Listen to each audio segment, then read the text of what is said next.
Cet avion va s'écraser. Hurla Angèle, sa voix résonnant à travers la cabine. Nous allons tous. Vous devez descendre. Descendez maintenant. Vous avez tout zéro. Je le vois. Les chiffres au-dessus de vos têtes, ils disent tout zéro. Cela veut dire que vous allez mourir. Nous allons tous mourir si cet avion décolle. 1 an plus tard, quand Angèle eut 6 ans, un autre incident nous a véritablement fait comprendre à la fois la puissance et le fardeau de ce que ma fille pouvait voir. Nous avions pris le bus pour la ville afin de faire quelques provisions. L'argent était toujours une préoccupation, mais nous commencions à respirer. Mon père avait trouvé un travail stable dans une ferme locale et ma mère un poste dans la petite école primaire de Millbrook. Nous n'étions en aucun cas riches, mais nous survivions. C'était déjà quelque chose. Angèle était assise près de la fenêtre, regardant le paysage défiler, quand elle s'est soudainement tournée vers moi, les yeux emplis d'inquiétude. « Maman » a-t-elle murmuré. « Ce monsieur. » J'ai suivi son regard jusqu'à un homme d'âge mûr, assis quelques rangs devant nous. Il portait un costume froissé, et même de dos, je pouvais deviner la tension dans ses épaules. Sa posture voûtée, comme s'il portait toute la misère du monde. « Qu'est-ce qu'il a, mon trésor ?» Il lui reste 3 jours. Et il a l'air si triste, maman. Vraiment, vraiment triste. J'ai observé l'homme plus attentivement. Elle avait raison.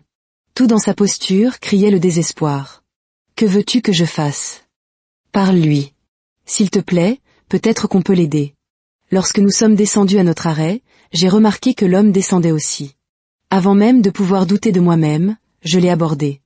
Excusez-moi, monsieur. Il s'est retourné et j'ai vu ses yeux cerclés de rouge, comme s'il avait pleuré ou n'avait pas dormi depuis des jours. Peut-être les deux. Oui? Cela va vous paraître étrange, mais je vous ai remarqué dans le bus et vous aviez l'air profondément triste.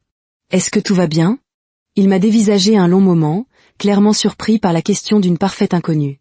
Puis Angèle s'est avancée, prenant sa main dans la sienne, si petite. Ne soyez pas triste, dit-elle de sa voix douce et claire. Tout va s'arranger. Je vous le promets. Quelque chose sur le visage de l'homme s'est brisé. Non, dit-il, la voix tremblante. Rien ne va s'arranger. Plus jamais rien ne s'arrangera. Pourquoi? Demanda Angèle avec toute la curiosité innocente d'une enfant de 6 ans. L'homme la regarda, puis me regarda, puis de nouveau elle. Et soudain, ce fut comme si un barrage avait cédé en lui. J'ai perdu mon travail, dit-il, les mots se bousculant. J'ai perdu toutes mes économies dans de mauvais investissements. Le jeu, en réalité, si je dois être honnête. Je suis submergé par les dettes. Ma femme m'a quitté, elle a emmené les enfants. Ils ne veulent même plus me parler. Et je n'en peux plus. Je ne peux plus continuer. Ses mains tremblantes fouillèrent la poche de sa veste et en sortirent un flacon de pilules. Mon cœur s'arrêta. Je les ai achetées aujourd'hui, dit-il calmement, fixant le flacon. Je prévoyais de mettre fin à tout ça ce soir. J'ai tout planifié, une lettre d'adieu, tout est en ordre. Simplement, je ne vois aucune autre issue. Non, dit fermement Angèle, sa petite voix étonnamment forte. Vous ne pouvez pas faire ça. Ce n'est pas la solution, petite. Tu ne comprends pas. Si, je comprends, l'interrompit Angèle, ce qu'on lui avait appris à ne jamais faire avec les adultes. Mais à cet instant, je n'allais certainement pas la reprendre. Vous êtes triste et les choses sont dures. Vraiment dures. Mais abandonner, ce n'est pas courageux. Continuer, c'est ça, le courage. Se battre, même quand c'est difficile. C'est ça qui vous rend fort. L'homme la fixa. Et puis il s'est mis à pleurer. Là, au milieu du trottoir, cet homme mûr s'est effondré en larmes, ses épaules secouées de sanglots. J'ai posé ma main sur son épaule et Angèle a serré sa jambe dans ses bras. J'ai tout perdu, sanglotait-il. Tout. Ma famille, ma maison, ma carrière, ma dignité. Il ne me reste rien. Nous aussi, dis-je doucement, me surprenant moi-même de cet aveu. Nous avons perdu notre maison, nos emplois, notre vie entière. Nous avons dû déménager dans une petite ville à des heures de route et tout recommencer à zéro. Mes parents ont dû accepter des travaux qu'ils n'auraient jamais imaginés. J'ai dû abandonner l'université. Mais nous nous en sommes sortis. Nous sommes toujours là. Et vous pouvez vous en sortir aussi. Je ne sais pas comment, murmura-t-il. Un jour à la fois, dis-je. C'est tout ce que nous pouvons faire. Un jour à la fois. Nous sommes restés là avec lui pendant ce qui a semblé des heures, mais qui n'a probablement duré que 20 minutes. Juste à parler. Je lui ai raconté notre histoire, la version édulcorée, omettant les détails sur le don d'Angèle et l'identité de Timothy, juste les faits essentiels. Nous avions tout perdu, mais nous avions survécu. Il nous a raconté son histoire, son addiction au jeu qu'il avait caché à tout le monde, les mauvais investissements qui n'étaient que de l'argent jeté dans les casinos et les courses de chevaux, comment il avait repoussé tous ceux qu'il aimait avec ses mensonges et son désespoir. « Je ne suis pas quelqu'un de bien, dit-il finalement. Vous êtes une personne qui a fait des erreurs. Le corrigez-je gentiment. Cela ne fait pas de vous une mauvaise personne. Cela fait de vous un être humain. Nous faisons tous des erreurs. La question est de savoir ce que l'on fait ensuite. » Angèle tira sur sa manche. « Je peux vous faire un câlin ?» L'homme baissa les yeux vers elle, et de nouvelles larmes coulèrent sur ses joues. Il s'accroupit à sa hauteur, et Angèle jeta ses petits bras autour de son cou. « Ne soyez plus triste, » lui chuchota-t-elle à l'oreille. « Tout ira bien. Je sais que ça n'en a pas l'air maintenant, mais ça ira. Il faut juste continuer. D'accord ?» L'homme hocha la tête, incapable de parler. Quand il se releva enfin, il nous regarda comme si nous étions des anges envoyés du ciel. Peut-être que, d'une certaine manière, nous l'étions. « Merci, » dit-il, la voix chargée d'émotion. Il me tendit le flacon de pilule. « Voulez-vous prendre ceci, s'il vous plaît ? Je ne me fais pas confiance avec. » Je pris le flacon, et son poids dans ma main me parut être celui d'une vie sauvée. « Comment vous appelez-vous ? » demandai-je. « David, » dit-il. « David, je veux que vous me promettiez quelque chose. Promettez-moi que vous rentrerez chez vous ce soir. Que vous jetterez toutes les lettres que vous avez écrites. Que vous appellerez quelqu'un, un ami, un membre de votre famille, un thérapeute, n'importe qui, et que vous leur direz que vous avez besoin d'aide. » Je le promets, dit-il, et je l'ai cru. Nous avons échangé nos numéros, et je lui ai fait promettre de m'envoyer un message plus tard pour me dire qu'il allait bien. Il l'a fait, vers 20 heures. Je suis à la maison. J'ai appelé ma sœur. Elle vient rester avec moi quelque temps. Merci de m'avoir sauvé la vie aujourd'hui. Vous et votre fille êtes des anges gardiens. J'ai montré le message à Angèle avant qu'elle n'aille se coucher. Tu as fait une bonne action aujourd'hui, mon trésor, lui ai-je dit en l'embrassant sur le front. Est-ce que j'ai droit à une glace ? Demanda-t-elle en souriant. Je me suis mise à rire. Tu viens de sauver la vie d'un homme et tu veux une glace ? J'ai été une gentille fille. Les gentilles filles ont droit à des glaces. On ne devrait pas attendre de récompense pour avoir fait le bien, Angèle. Je sais, maman, mais je veux quand même une glace. Je ne pouvais pas contredire cette logique. D'accord. Demain, après le dîner. Elle leva le poing en signe de victoire, et je souris malgré tout. Ma fille venait de sauver une vie, et elle restait une enfant qui voulait une glace. Les mois passèrent. J'ai continué à travailler pour reconstruire ma vie et mes perspectives de carrière. J'avais terminé mes études en ligne tout en élevant Angèle et en enchaînant les petits boulots. Cela m'avait pris 8 ans au lieu de 4, mais j'y étais arrivé. J'avais ma licence en communication et j'étais déterminé à l'utiliser. Je postulais sans relâche, espérant qu'une opportunité se présenterait enfin. Puis, à la fin du printemps, alors qu'Angèle avait 6 ans, j'ai reçu un appel qui a tout changé. Mademoiselle Marcus, ici Jennifer Walsh de Pinnacle Marketing à Chicago. Nous avons reçu votre candidature pour le poste de coordinatrice marketing junior et nous aimerions vous rencontrer pour un entretien. Chicago. Un vrai poste dans une vraie agence de marketing. Mes mains tremblaient en notant les détails. L'entretien était dans 2 semaines. Il fallait que je prenne l'avion. C'était une occasion que je ne pouvais pas laisser passer. Mes parents m'ont aidé à rassembler assez d'argent pour un billet. Le vol le moins cher que j'ai pu trouver, départ tôt le matin, retour le soir même. Tu peux le faire, m'a dit ma mère en me serrant fort dans ses bras la veille. C'est ta chance, Maya. Ta chance de construire quelque chose de mieux pour toi et Angèle. Je voulais la croire. Vraiment. Maman, emmène-moi avec toi, a dit Angèle le matin de mon vol. Mon cœur, je vais juste à un entretien. Je serai de retour ce soir. Mais je veux venir. Je veux voir l'avion. Je ne suis jamais montée dans un avion. C'était vrai. Et c'était les vacances d'été. En voyant son visage excité, ses yeux pétillants d'espoir et de curiosité, je n'ai pas pu dire non. D'accord, ai-je dit, mais tu dois promettre d'être sage. Cet entretien est très, très important. Promis, je serai la meilleure des petites filles, maman. Alors, j'ai acheté son billet, utilisant le reste de nos économies d'urgence.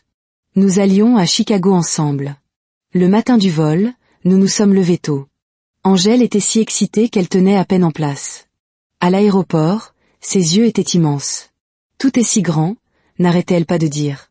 Nous avons passé la sécurité et nous nous sommes dirigés vers notre porte d'embarquement. Angèle a collé son nez contre la vitre, fascinée par le ballet des avions. Quand l'embarquement a commencé, elle m'a presque traînée jusqu'à l'avion. Nous avons trouvé nos sièges, 17C et 17D. Angèle a immédiatement revendiqué le hublot. L'avion s'est rempli autour de nous, des hommes d'affaires, des familles, des voyageurs solitaires. Un vol normal. Rien de spécial. Les hôtesses de l'air ont fait leur vérification. Nous allons décoller sous peu, annonça joyeusement l'une d'elles. J'ai sorti mon téléphone pour le mettre en mode avion, souriant toujours de l'excitation d'Angèle. C'est alors que j'ai remarqué qu'elle était devenue parfaitement immobile. Silencieuse. Angèle ? Ai-je dit en la touchant doucement. Qu'est-ce qui ne va pas, mon cœur ? Elle n'a pas répondu. Ses yeux parcouraient lentement la cabine, et j'ai reconnu ce regard, cette concentration intense qu'elle avait lorsqu'elle lisait le compte à rebours de quelqu'un. Puis son visage est devenu blême, d'une pâleur mortelle. « Maman » a-t-elle murmuré, et sa voix tremblait. « Maman, quelque chose ne va pas. » Mon cœur s'est mis à battre la chamade. « Que veux-tu dire ? Qu'est-ce qui ne va pas ?» Ses yeux ont croisé les miens, et ce que j'y ai vu a glacé mon sang. Une terreur pure, absolue. « Maman » a-t-elle répété, sa voix à peine audible par-dessus le bruit de la cabine. Tout le monde à zéro. J'ai cessé de respirer. Quoi ? Tout le monde, maman. Chaque personne dans cet avion, ils ont tout zéro sur leur tête. Tous. Même les pilotes. Je les ai vus par la porte. Zéro. Zéro. Zéro.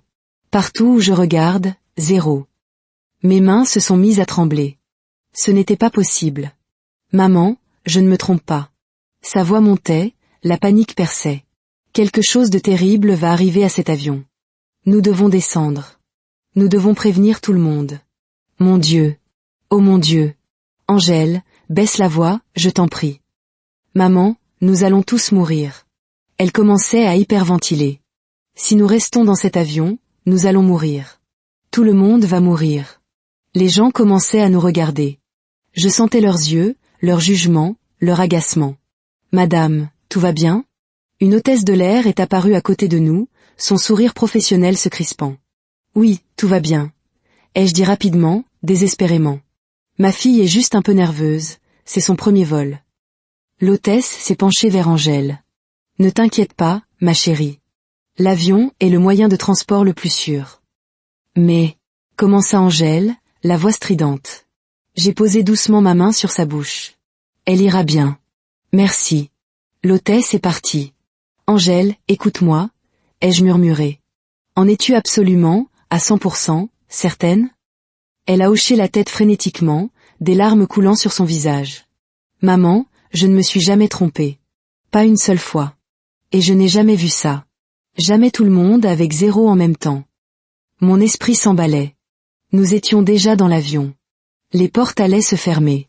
Que devais-je faire ? Me lever et exiger qu'on nous laisse sortir parce que ma fille de 6 ans voyait des compteurs de mort ? Il me prendrait pour une folle. Mais, et si elle avait raison ? Elle n'avait jamais eu tort. D'accord, dis-je, prenant une décision en une fraction de seconde, essayant de la rassurer, et de me rassurer. C'est un vol d'1 heure. Rien ne peut arriver en 1 heure. Même en le disant, je n'y croyais pas. Maman, non. Mesdames et messieurs, ici votre commandant de bord, retentit la voix dans l'interphone. Nous avons l'autorisation de décoller. Les moteurs rugirent. L'avion commença à reculer. Angèle était en pleine crise de panique, agrippant l'accoudoir si fort que ses jointures blanchissaient. Et puis, quelque chose en elle a craqué.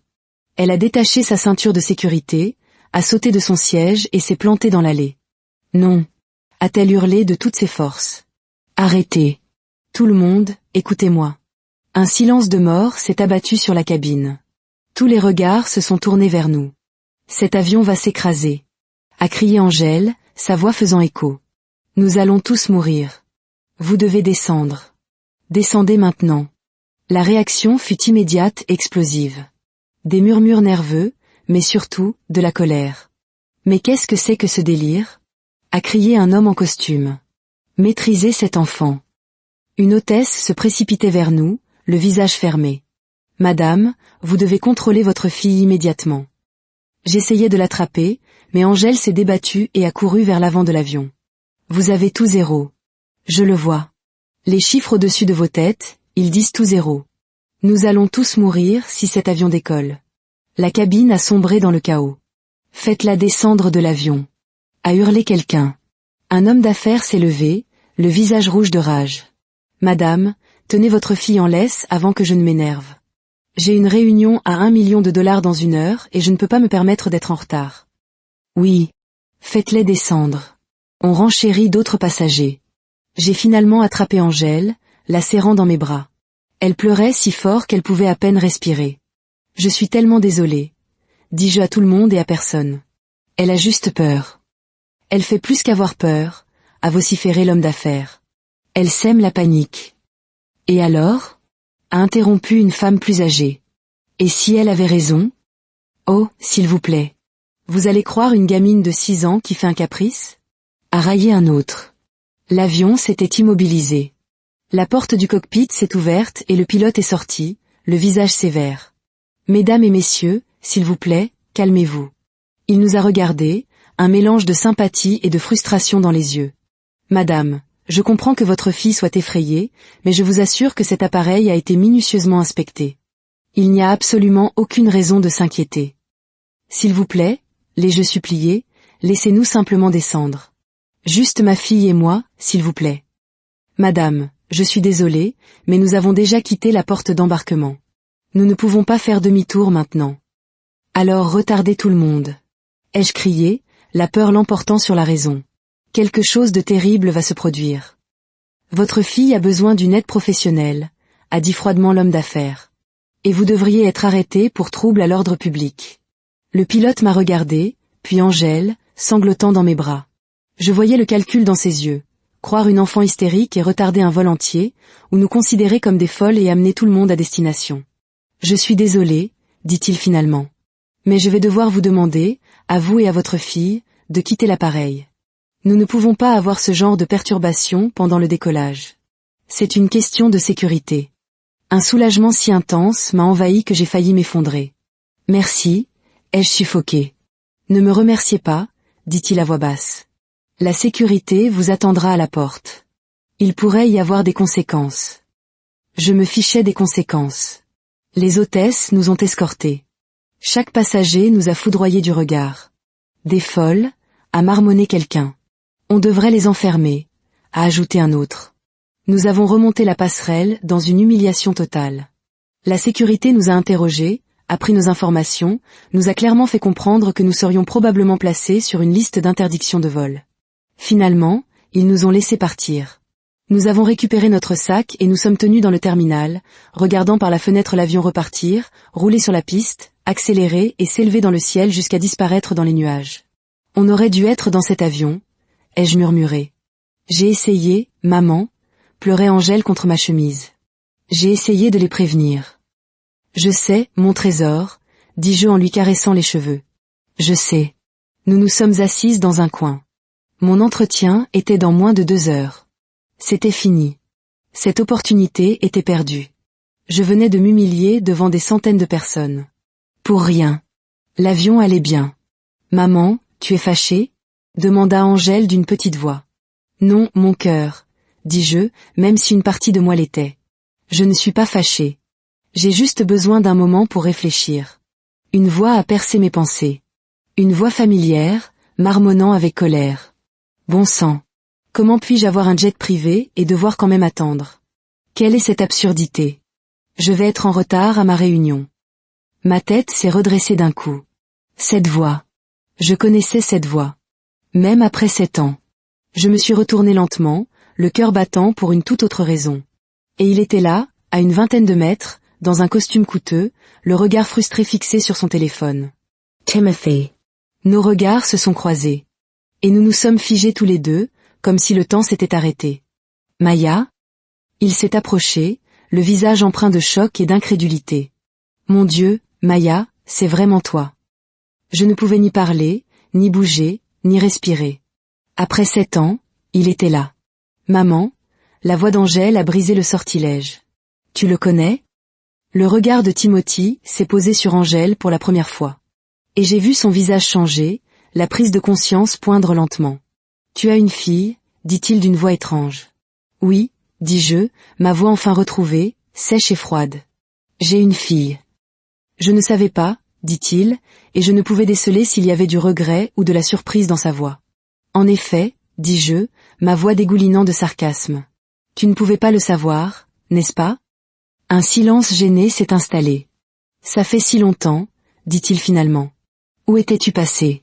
J'ai essayé de te chercher, mais tu avais tout simplement disparu. » « Eh bien, » dis-je, la voix tendue par une émotion à peine contenue, il s'est passé beaucoup de choses. La vie, tout simplement. Ma famille a eu des ennuis avec une femme très puissante, et nous avons dû partir. « Qu'est-ce que tu fais ici ? » demandai-je, le coupant. Je ne voulais pas parler du passé. Je suis venu pour une réunion d'affaires, mais mon jet privé a du retard. « Et toi ? » J'habite ici, avec mes parents. Un autre silence. « Es-tu marié ? » demanda Timothy, et la question sembla lui coûter. Mon sourire poli s'est effacé. « Ça ne te regarde pas, Timothy. » Et puis, Angèle, douce, innocente, complètement inconsciente Angèle, a fait la pire chose possible. « Non, » annonça-t-elle fièrement. « Elle n'est pas mariée, monsieur. C'est une mère célibataire, et je ne connais pas mon papa. Je ne l'ai jamais rencontré. Mon papa ne veut pas de moi. J'ai voulu mourir sur le champ. Disparaître. » Timothy se tourna vers Angèle, le visage indéchiffrable. Il s'accroupit à sa hauteur. « Quelle sorte d'homme est-ce ? » dit-il doucement. « Tu es une si belle petite fille. Qui ne voudrait pas de toi ? » « Ça suffit, Angèle, » dis-je sèchement en me levant et en lui prenant la main. « On ne parle pas aux inconnus. »« Mais ce n'est pas un inconnu, maman, » dit-elle avec sa logique exaspérante. « Tu lui parles, donc tu le connais. »« Je ne le connais pas, » ai-je claqué. « Eh bien, moi, je te connais, » dit Timothy en se relevant. « Et tu m'as manqué. Je t'ai cherché. »« Garde tes explications, monsieur Timothy, » dis-je froidement. « Je dois y aller. » Je me suis retourné, mais il a fait un pas en avant, m'arrêtant sans me toucher. « Maya, attends. » Il se tourna de nouveau vers Angèle. « Quel âge as-tu, ma belle ? » « J'ai 6 ans, » dit fièrement Angèle. « 6 ans, 3 mois et 2 semaines. » J'ai vu le visage de Timothy se décomposer. Je l'ai vu calculer, remonter le temps dans sa tête. J'ai vu la prise de conscience le frapper comme un coup de poing. Il se tourna vers Angèle, la voix tremblante. « Tu n'as jamais rencontré ton papa ? » « Non, » dit Angèle avec une pointe de sarcasme qu'elle avait certainement apprise de moi. « Je ne l'ai jamais vu. Je suppose qu'il me fuit. » Le visage de Timothy devint blanc. Il se tourna vers moi, le regard désespéré, presque frénétique. « Est-ce ma fille ? » demanda-t-il, sa voix à peine un murmure. « Est-ce ma fille, Maya ? Le timing est parfait. » Toute la colère, toute la douleur des 7 dernières années ont déferlé. « Est-ce que c'est ma mère qui vous a fait ça ? » a-t-il continué, la voix s'élevant. « Est-ce qu'elle a fait perdre son travail à ton père ? Parce qu'elle m'a menacé, Maya. Elle a pris mon téléphone. Elle m'a dit que ta famille avait déménagé. Est-ce elle ? C'est du passé maintenant, dis-je, la voix tremblante. Angèle est ma fille et ce qui est arrivé est arrivé. Alors, suivons nos chemins séparés. Non, dit fermement Timothy. Je ne te laisserai pas repartir. Pas maintenant que je t'ai enfin retrouvé. Il regarda à nouveau Angèle, et sa voix se brisa. Et cette enfant, je pense qu'elle est mienne. Elle a mes yeux. Maya, elle a mes yeux. Un test ADN peut le prouver. Je ne te laisserai pas partir. J'étais furieuse. Et, monsieur, dis-je d'une voix basse et dangereuse. Je ne veux pas faire de scène ici. Fiche-moi la paix. J'ai attrapé la main d'Angèle et l'ai littéralement traînée vers la sortie. Angèle continuait de faire signe à Timothy. « Maman, pourquoi es-tu si en colère ?» demanda-t-elle alors que nous traversions le terminal en courant presque. « Est-ce que c'est mon papa ? » « Je ne sais pas, » ai-je répondu. « Comment ça, tu ne sais pas ? C'est oui ou non ? » « Je ne sais pas, Angèle. » ai-je crié plus fort que je ne le voulais. « S'il te plaît, laisse maman tranquille. » Angèle a compris qu'il ne fallait pas insister. Elle est restée silencieuse pendant tout le trajet en taxi, regardant par la fenêtre avec ses grands yeux pensifs.